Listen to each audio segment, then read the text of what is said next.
নমস্কার বন্ধুরা, আবারও চলে এসেছি একটা নতুন রেসিপি নিয়ে। আজ বানাবো ডিম ছাড়া তড়কা। প্রথমে সরষের তেল গরম করে নিয়েছি, এর মধ্যে দিয়ে দিচ্ছি 1 চিমটির মতো মেথি। ফোড়নটাকে ভেজে নেব ভালোভাবে। এদিকে কিছু কুচনো জিনিস নিয়ে নিয়েছি, পেঁয়াজ কুচি, টমেটো কুচি, ধনেপাতা ও কাঁচা লঙ্কা কুচি। এখানে কড়াইটাকে ভালোভাবে সেদ্ধ করে নিয়েছি।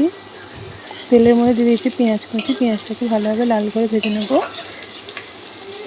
দেখুন পেঁয়াজটা লাল করে ভাজা হয়ে গেছে।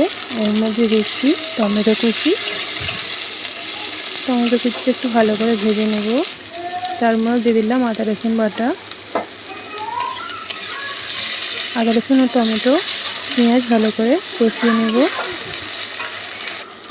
এর মধ্যে দিয়ে দিলাম 1 চামচ লবণ।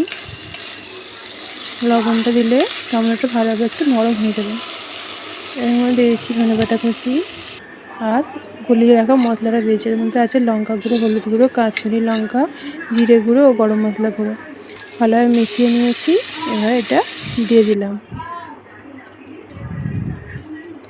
দিয়ে দিচ্ছি লবণ ও একটু অল্প পরিমাণে চিনি কালারটা আসার জন্য। এর মধ্যে ফুটে ওঠার পর দিয়ে দিলাম সেদ্ধ করে রাখা কড়াইটা।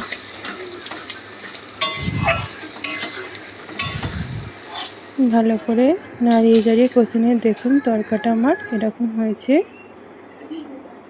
তো আপনাদের কেমন লাগলো অবশ্যই কমেন্টে জানাবেন।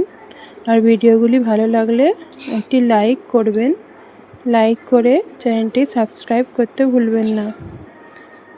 তো আজ এই পর্যন্তই, চলে আসছি পরবর্তী ভিডিও নিয়ে। নমস্কার।